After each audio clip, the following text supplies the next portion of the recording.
Hi everyone, welcome back to another episode of Journey to Purpose.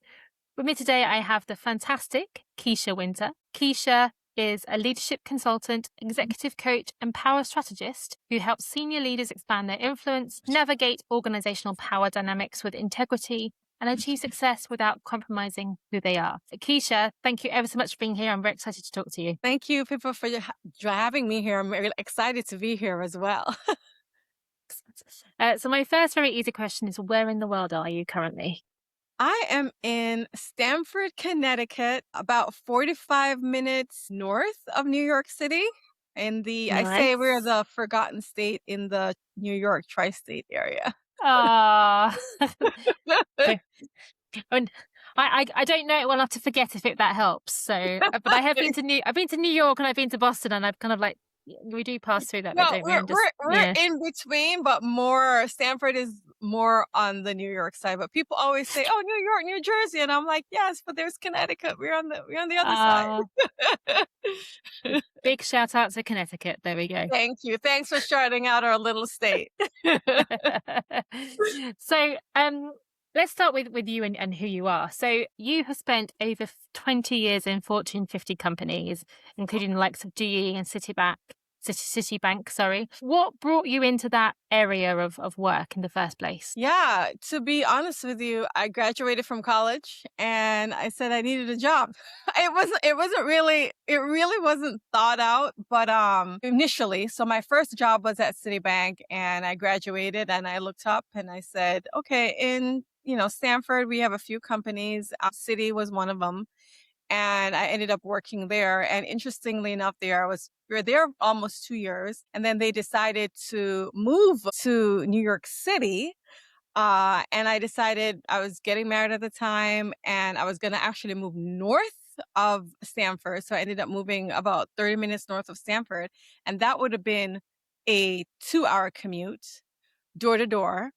And I made the decision that I wasn't going to make that move. But interestingly enough, how I ended up getting into HR because I was just doing credit administrative work. I just literally got a job because I wanted to get a job out of college and I wasn't sure exactly. I had some plans, but it didn't pan out. So I was floored and I wasn't sure what I was going to do. So after I got this job at Citibank, it worked out. They paid well and I didn't think anything of it. That's kind of how I approached strategy at 22 years old. But 2 years later, when they decided to move the headquarters from where we were to downtown, to actually Wall Street, the leader that was over this transition decided that the junior folks, they didn't want to lose them, so they wouldn't tell us until a week before the move. Yes, Pippa, a week before the move. And then I just said to myself, well, I'm not going and I'm going to resign. And I'm not making the move. And typically, you give a 2 weeks notice and all of that. And I found out Monday, they were supposed to leave the following Monday. So I resigned on Tuesday, the next day after I found out. And the leader was just like, well, you have to come for 2 weeks. Like, no, you didn't give me 2 weeks notice. So I'm not giving you 2 weeks notice either. And I was just like, my first job out of college, I really didn't care. And I was really upset. And I remember calling HR.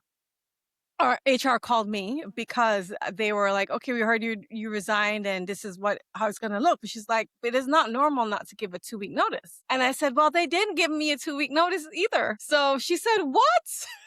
We actually had a whole strategy for months and they were supposed, and we had like we had the longest conversation, me and this HR person, shout out to you. You might know who you are. But as a result of that, she apologized. She said the leaders went rogue. They didn't do what they were supposed to do. And they ended up paying me for, giving me like a severance, even though I had only been there for 2 years and I technically resigned. Nice. But I guess the way it was handled was not appropriate in her eyes. And it probably put the company at some risk. Who knows? But they ended up giving me a severance and working with me. And I said, oh, I like this woman. She's in HR. Maybe I should look for a job in it. That's literally how I said I wanted to become an HR person because I didn't think about it when I was in college. That was not what I was going to do. And after I did that, the next big company in Stanford at the time was General Electric. And I was just like, okay, now I want to work for General Electric. And I ended up interviewing and I got a role at GE in HR. And as I said, the rest is history. So that's literally how I got Uh, into my literal job.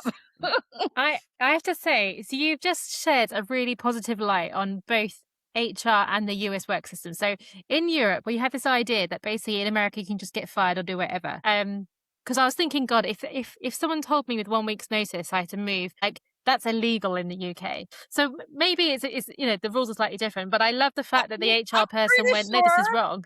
Yeah, but Yeah. I'm pretty sure this is why she gave me, because it wasn't what they were supposed to do. Yeah, yeah. No, no, Which fair play to her I and don't to think, you. right? I don't think it was actually illegal, but it was just not it put them at some risk. After that, I got some HR experience and background. I was like, oh, that's why she did it. But at the time, I thought, oh, she was so nice. Doesn't, So but I'm like, I want she could have done the wrong thing right. She did the right thing. you did the So right, you did the right, credit to and her, so, definitely. so shout out to City. If anybody from City is listening, because I actually had coaching clients from City after, and it's a great company. It's just that one manager that didn't do the right thing, and it always takes that one manager that kind Yeah, of goes rogue as well. So yeah. amazing.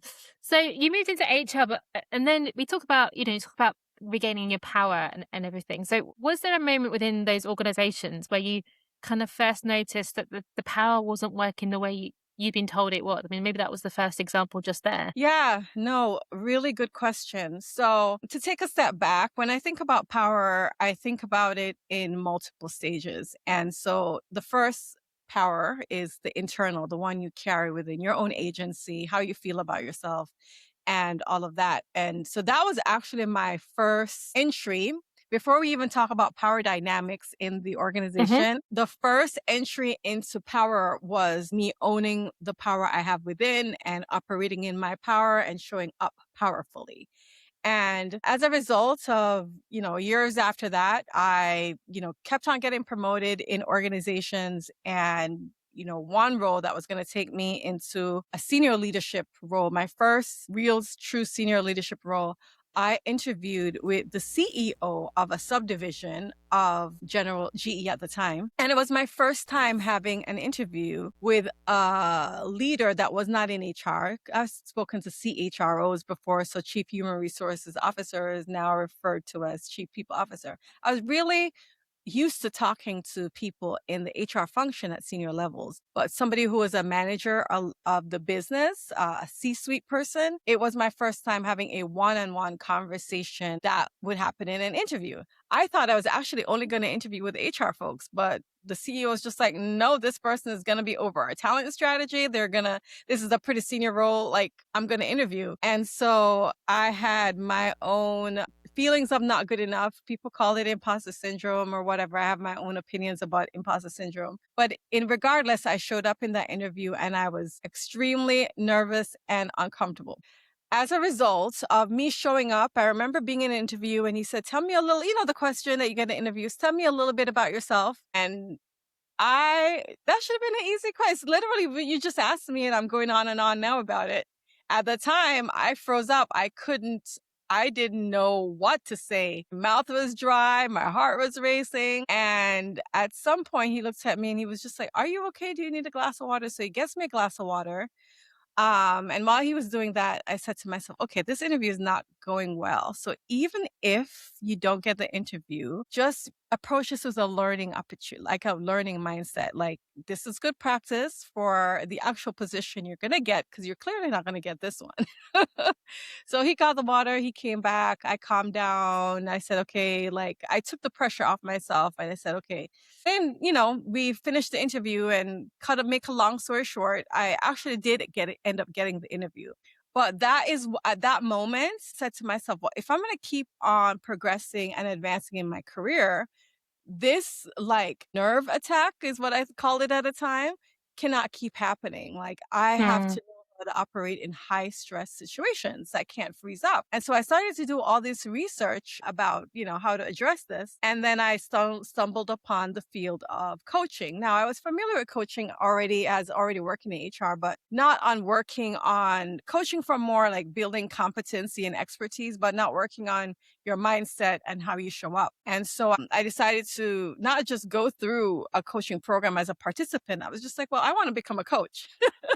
So I went through a whole coaching training program, and it really helped me so much in all areas of my life, personally, professionally, that I thought to myself, I really want to be able to bring this skill set and this impact to my organization. And so as a result, that's how I started out coaching. But the first thing that really made me understand power dynamics was my own resistance to stepping into my power concept. And that was what opened the door to make me realize, well, if I'm not showing up powerfully, one, I'm not going to get ahead, but I'm also not going to be able to influence interpersonally or influence across organization or spread an impact. So the work started internally. It was just about how my own relationship with power and owning my power. That's how I I started. love that. Well, there's two things about you though that, and I love the fact you emphasize on yourself. I think that we can control ourselves. That's the one thing we can control, right? But even in like your early 20s, you were very clear on what you wouldn't put up with. And with this interview as well, you kind of went, I'm just going to learn from it. And I often wonder, because in both those situations, you kind of took the stress away of the outcome. Like you went, I don't really care of the outcome. I'll just do what I think is best for me. How often do you see, or have you seen people put so much kind of emotional expectation into an outcome, and that completely derails who they are as a person? Is that quite a common thing you see? Yes. And I love that, first of all, observation. Like you just made an observation about, I was like, oh, my early 20s, there was some stuff I didn't put up with. Like, yeah, good job.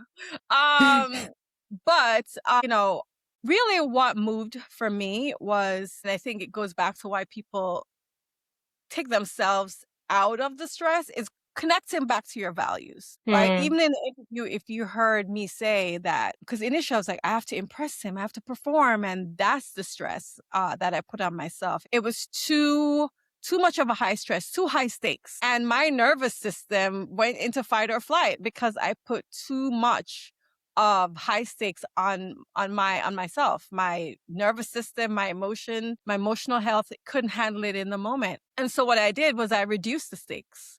I said, you know what? One of my values is I love to learn. Like I'm always reading, I'm always learning, I want to grow, I want to get better. And so instead of me focusing on performance, because I'm not the most competitive person. I may become like, my family may disagree with you, but I'm not the most competitive person. So performance is not something that's going to motivate me and resonate with me, but learning and growing and development was. And so if you as an individual, this is the advice I would give people, like if you're in a situation where you are extremely stressed and uncomfortable, figure out what's important to you and connect to that. Because when the purpose can be more powerful than the fear and the stress that comes up, that's what's going to shift you out of that fight or flight response and into, the rest and digest, where your prefrontal cortex is really activated and you're able to problem solve and make decisions on your own terms. So for me, it's connected to values. And in the situation the reason I decided not to go is because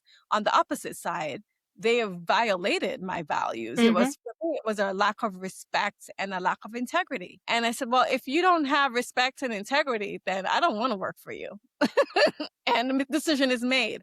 And so for me, both of them came back in different ways to values. I love that. It's similar with two things. One is I suspect you might not be competitive with other people, but with yourself, you probably are quite hard. Yeah. But I was going to say, I have an issue with bad leadership. So I've been in the military, I've been in corporates. And the thing for me, my value is like a good leader. And it's not a perfect leader, it's a good leader. And the moment I start seeing continuously bad leadership, not looking after your team, not directing, not making decisions, that's when I switch off. Yes. And that's something I've learned about myself as well. So I think I didn't know that was the reason I was doing it, first of all. It's just something that as I grow older, I realized that, okay, this again is a pattern of there's a bad leader, there's a bad leader. Okay, what I consider to be a bad leader. But how do you help people find those values? Because I think in my 20s, I just went with the flow. Actually, I think I still go with the flow a little bit, but at least I know who I am now. But how Exactly. did you find out your values, or how do you help people find their values? Yeah. I didn't name my values before. Like you, I was just like, oh, this is, I know I like to learn and grow. So maybe I should focus on it. Was just, I read a lot. And so even though I didn't necessarily name it, I could identify things that would work for me. Hmm. And so all I knew at the time was that if I try to focus on how I'm doing, it's just going to make me nervous. But if I focus on learning and growing and I know I enjoy that, I know that my mindset is going to shift and I'm going to be more calm, be more conversation, and I'm going to bring some value. And so that's how I did it. I just did it unconsciously. And what I love about even learning is that there are things that you have unconscious competence and then Hmm. transitions to conscious competence, right? And so through me going through a coaching program, I actually went through exercises that helped me to identify my values. And now I do those with my clients. So for example, instead of asking people like, well, what are your values? You could do that. And some people may be self-aware enough to be able to tell you what some of their values, but I really want to get to the core values. So I usually, just like you're doing so very well now, I get people talking. I I Thank you. asked questions like, tell me of a time where everything in your life was aligned and your life was, the stars were aligned, so to speak. It was like one of the best Mm. of your life. Be very specific with the situation. Typically, they'll tell me about a graduation or a time they got promoted or like the birth of their child or something. And through the story, I'll listen for like their values without them saying, I'm like, oh, like, so achieves a promotion, achievement, hard work. I'm like, who was there? Like your team. So like, team and community is important to you. Relationships are important to you.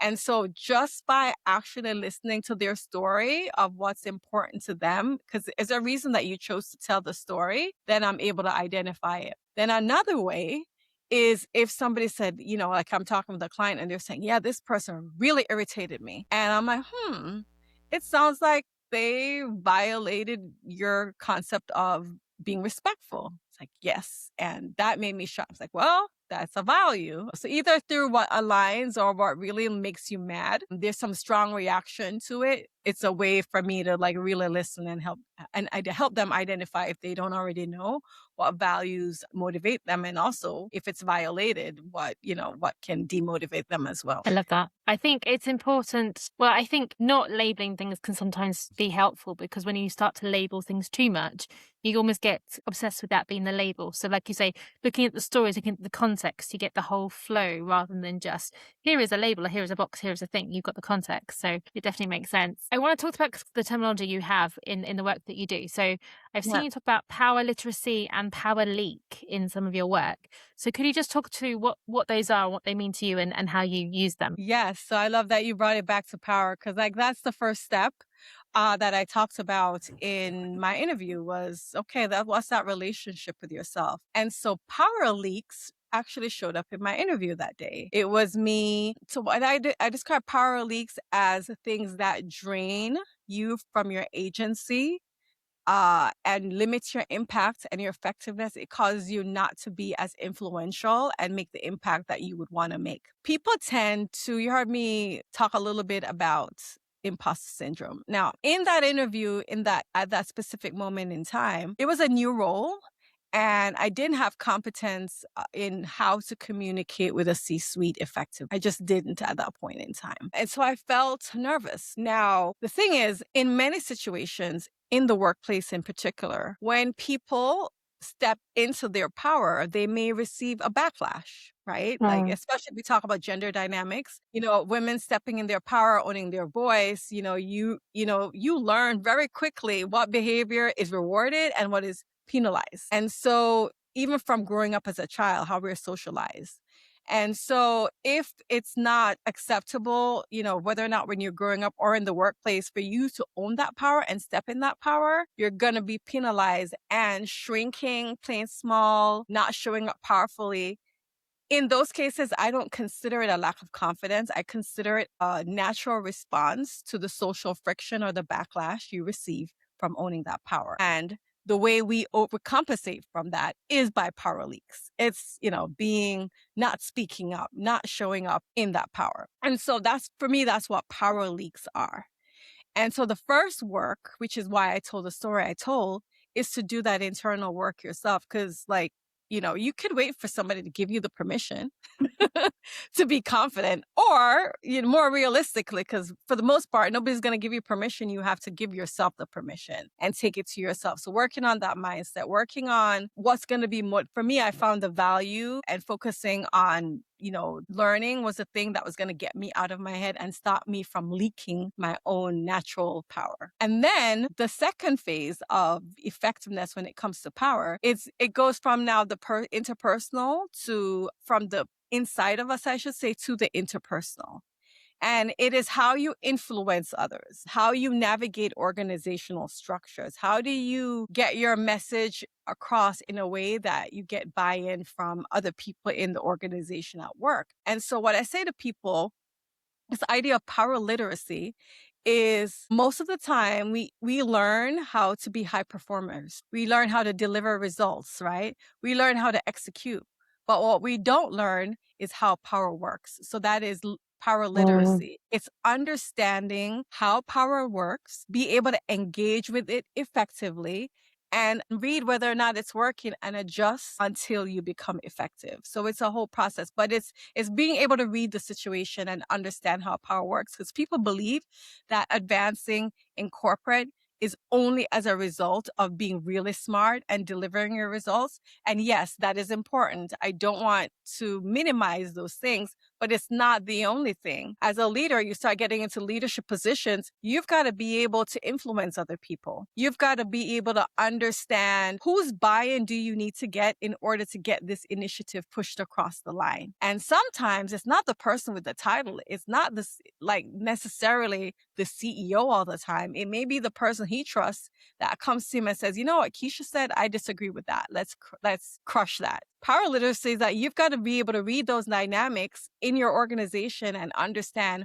who holds the power and figure out what you need to do to influence. So that's what power literacy is. It's not just reading what I call the org charts. It's reading the power chart, which means you have to be able to see below the surface and be able to adjust your style in order to make the impact and the effectiveness that you want to make at work. Love that. I think it's a really important lesson. I mean, a less succinct way, I'd call that a mix of politics, but it's not politics. It's more than that, isn't it? It is, as you say, the power dynamics. Have you had experience with the supplier-customer relationship? So I'm thinking that's my own experience. Think about me for a moment. I used to fix complex programs, and I remember I got brought into this company, and it's also part linked to your gender dynamics thing. So the first time I said no to the customer, he picked up the phone and rang my boss straight away. Now, thankfully, my boss has personally brought me in. Like we went all the way back. He knew me, but I actually left that before I felt I'd done a good job, because I was so ill as a result of this toxic behavior from this customer. And I've always managed to find a way of getting on with everybody. Like, no matter how difficult they were, I could always find a way. This person I just couldn't. And I think because he didn't want to was the thing. He wanted to be belligerent. And for my own health, I went, this is not the place for me. I'm really sorry. Normally I can do this. But I mean, how much, when you think about power dynamics, so you have the internal organizational one, then you may also have these customer ones. So how do you bring them all together? Yeah, no, I think that's a very good question. And I need to put a pin into the word politics, because I do think that's an important word. And that's one of the reasons it can feel political. And that's why a lot of reasons it's a values violation for people, going back to values, and they don't want to engage. But if you don't know how to do it, it's like you can't ignore it. It's happening whether or not. So you choose whether or not you're going to engage in a way that is aligned with your values, right? So it's more reclaiming it from its toxicity and doing it in a way that is honorable, respectful, and also strategic as well. But to your question, it is very related to the question. It's understanding that influence And getting work done has to be done through multiple stakeholders. So stakeholders could be the people you report to. It could be your peers. It could be your direct reports. And it's also interaction with customers. Now, it's a shame that you had to leave in order to escape the situation, because I would have been, well, if I was the HR person in the organization, well, are there other customers that we can align her to?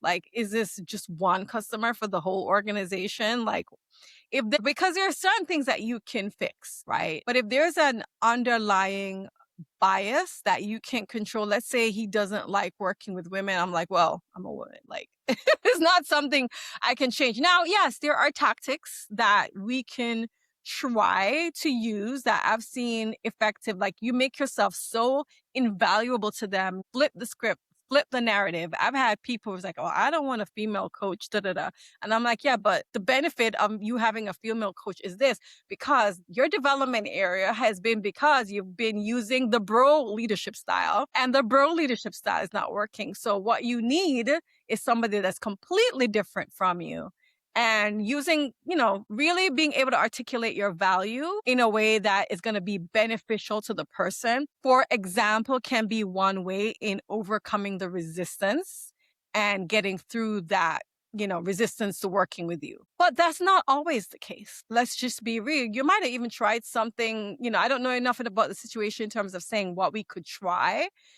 I would say it works a lot, maybe 70% of the time. But then there's some people that they just refuse no matter what you do. Mhm. And in those situations, you heard me saying I didn't make the move to New York. I'm like, do the thing that is going to be for your best mental health, especially if you're gonna Mm. get. But yes, we've seen those situations. I've seen those situations, not just personally, but with clients I've coached, and even when I worked in HR. And you can either try to influence in a different way, and that may work. In other situations, you may need to restructure and really remove the person from the situation from psychologically safety standpoint. I think I agree with that. I mean, just for context, this particular situation, that person ended up getting removed from their own organization. But I think for me, like you said, my values had been compromised so much. I was getting sick all the time, and I'm never sick. But I had chest infection after chest infection, as has made it's not. And so it's one of those things. It's the only time in my career it's ever happened, and I go, do you know what? I learnt from that, and I learnt again, for me personally, to trust my instincts. Because when I Yes. got this contract, I kind of went, doesn't quite feel like it's the right thing for me. But the person who gave it to me was a friend, and I wanted to support them. You learn your lesson. Like I said, there's no waste experience. You can always learn Yeah. something, can't you? You yeah, that's what I said. There is no losing. You either win or you learn. Absolutely. So a lot of your work is around sort of powering women, and your signature message is that women don't need more confidence, they need their power back. And you've created the DIVA method and framework. So could you talk Yes. me through what that is and how that all fits together? Yes. So I love this. It ties back to what I said before, people over relying on one strategy to get ahead, and that it's performing and delivering results. So I developed specifically, it sounds like it's just for women because I call it the diva method, but I'm like, guys, you can Men be are divas divas. too. Men are massive divas, for Massive, sure. you can be a diva. So if the men can get over the word, and actually I Right. have a number of male clients that, even my brother, he's like, I love that. This is genius. So, breaking it down, I put the D's, which means deliver results, because even though I talk about not only relying on performance, like performance gets you in the door, your expertise gets you in the Mhm. door.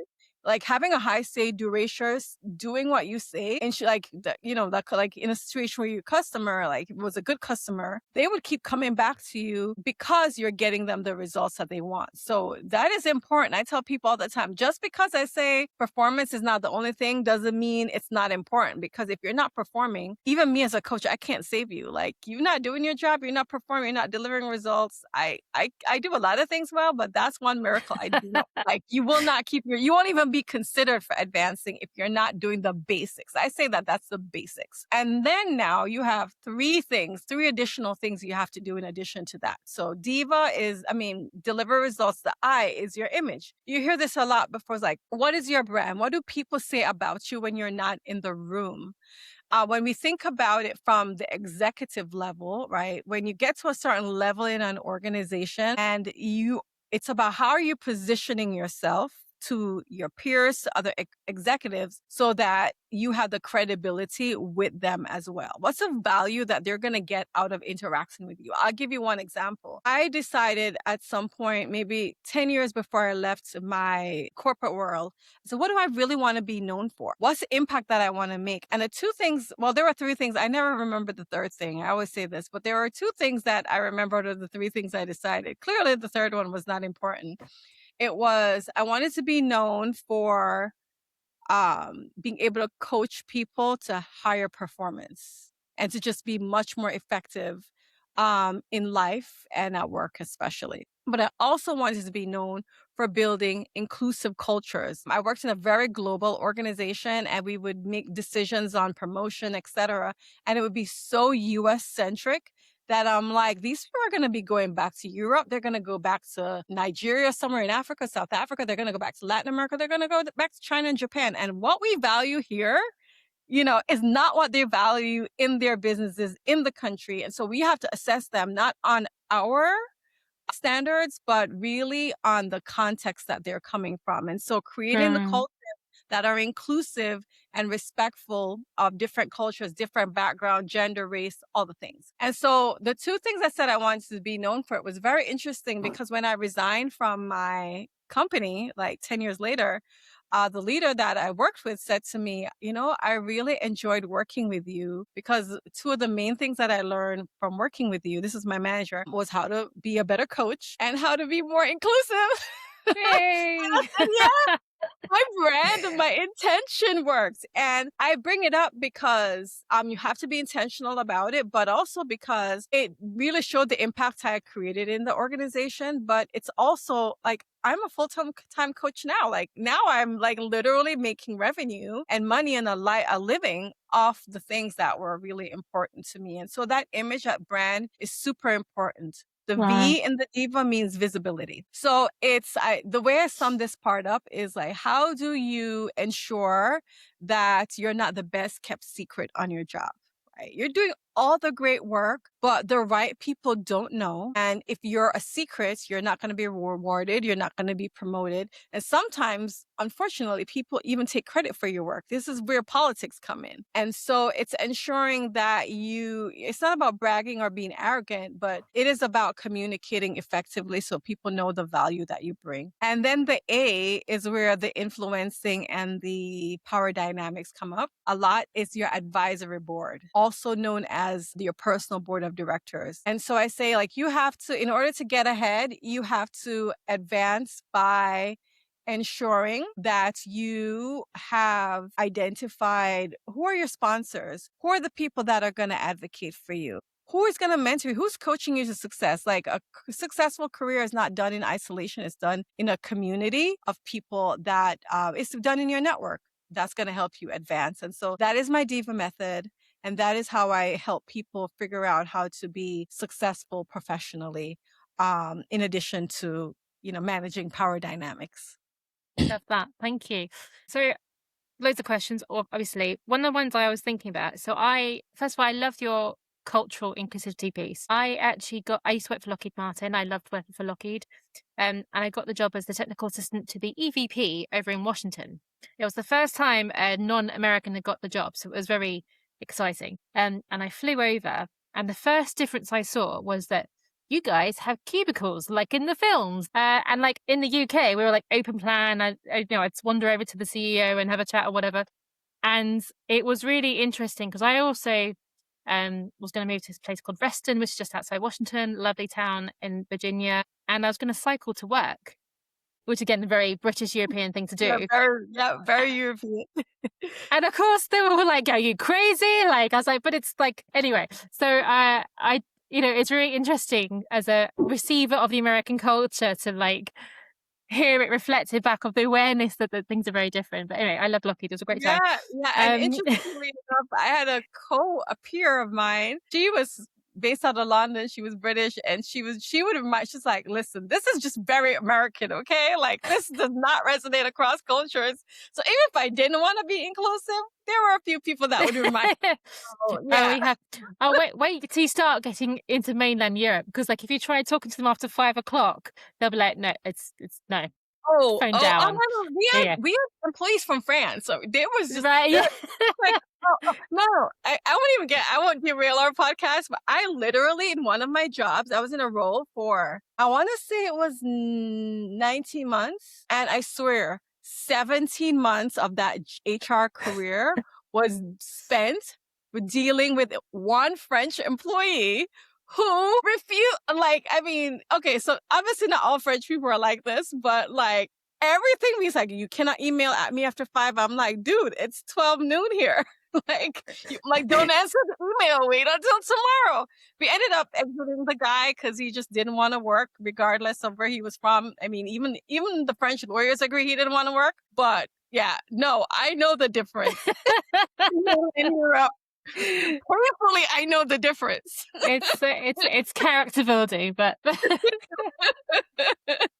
I love it. So I wanted to focus on the A part, so the influence thing. So I think that's the thing where, especially if you're starting out your career, you feel quite uncomfortable approaching people. And I was just thinking, so I run programs, and usually I've been the head of delivery or reporting to the program director. And my next level up would be like the senior responsible officer, so the SRO. So normally quite senior. Imagine I wasn't comfortable going to the SRO, going like, can I catch up with you every now and again? Because I imagine their question would be, well, why? Because you go to the program director, like, why do you need to talk to me unless it's exception? So do you see that kind of both hesitant from the side of your coachee, kind of going, well, who are these influencers? Who do I have to go to?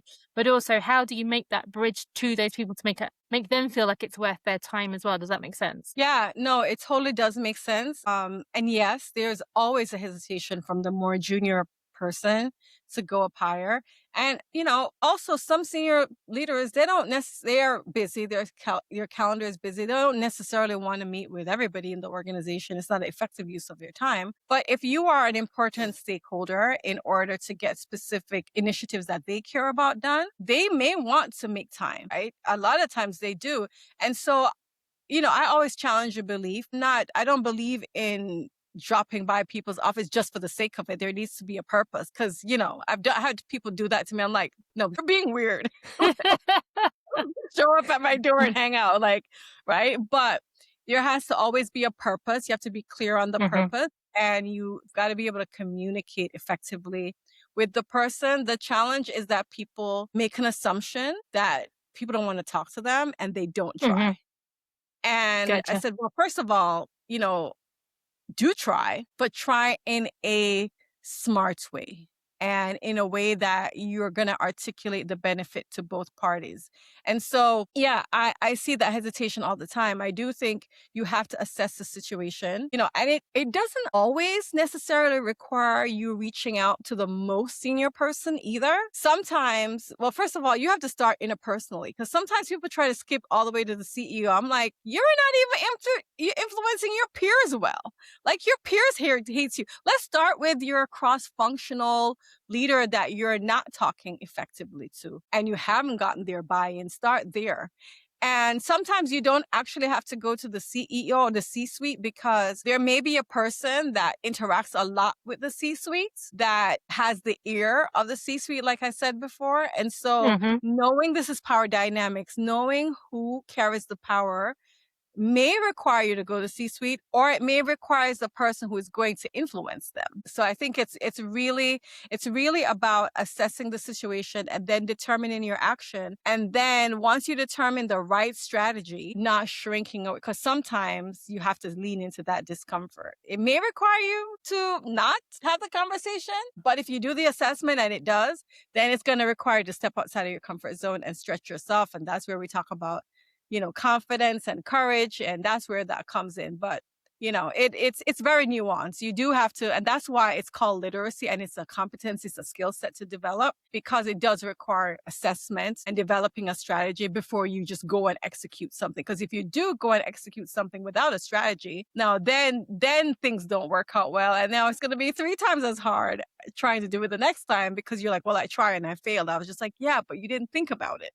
Well, Yeah, let's think about love it. that. And that's what I do in coaching, is I help you to think through the strategy. I love that. I also like the fact you said to have a purpose because I'm a natural introvert. I really like people. I think they call it ambivert now. I don't know. It's a Yeah, made up word. I'm the same. Uh yeah. And so particularly when I go into new places, the only connection I have is a transaction I feel is a transactional one, which is like I'm doing a job, you're doing a job, I need you to help me with that job. And, and I know it could take me years to go past that transactional. I mean I think I'm better at it now I'm older. But I think having that purpose is really important because otherwise, like you say, you go there and you kind of just look a bit odd. Like, Yes. hey, I don't know you, but I'm going to ask you a personal question like how your weekend was or how's your cat? And it feels very forced and, like I said, a little bit creepy sometimes. Yes. Yeah, it's finding that point of connection. It's like, Mm. yeah, as I said before, I had an employee that apparently somebody told him that he needed to build relationships with senior leaders. So he would like every so often come to my office and just like stand there. And I'm Just like, hang. dude, like, are you stalking me? And I knew that it wasn't that. So eventually, like the second, or I think it was, I don't know if it's the second or the third time, I said, listen, I'm figuring somebody told you to do drop-bys, but this is weird. So what you should do is have a purpose. Like I'm the HR person, and is there like a development, discussion you want to have with me? Do you want to learn how to position yourself for bigger opportunities? Do you want to brainstorm with me a strategy that you have in a meet? Like these are the reasons. So I helped him. I said, these are the reasons you would come to me. Now, like, go figure out which one of them. And then like, I'm available. I'm more than happy to help you. But what we're not going to do is be weird. And so that's what I tell people. It's figure out either the value you can bring to the person or the ask that you have. Once you Mm, get clear on that, then you move in with intention. And you say that up front. You don't just, because honestly, also, this is when people say they don't have time, they're busy because they don't see the benefit in it for them. People are always thinking about what's in it for me. And you have to be able to translate that effectively to them. So, yeah. I love that. So, what is the one thing a listener can do today, this week, to start reclaiming their power? I love that. The first thing I always go back is don't make the assumption that you can do everything on your own. It's really thinking through who in your mapping out your stakeholders, thinking about all the people that you have to operate and work through in order to get your job or an initiative done, and begin to build relationships with them specifically by thinking about what is the value that I can bring to them that will help to get their buy-in. So that's the one thing. Lovely. I love that. Thank you. Sadly, I think we're more or less at a time. I feel like I could talk to you forever. If people want to work with you, learn more about what you do, how can they find you? Yes, I am very active on LinkedIn. So by my name, Kisha Wynter. So find me on LinkedIn. I'm always posting, very active. Send me a DM. I'm always saying this on podcasts, and my friend says at some point you're gonna like stop saying DM me, but I'm not there yet. Or you can find me on my website, yourpowerunleashed.org, where I also have my book. It's also available on Amazon, a book of the same name called Your Power Unleashed, where it talks a lot about owning that self-power, and it talks about the beginning concepts of power literacy and the DIVA method. Definitely worth a read. Kisha, thank you ever so much. It's been wonderful. Really enjoyed it. And I wish you all success in the future. Thank you, Pippa. Thanks for having me on your podcast today.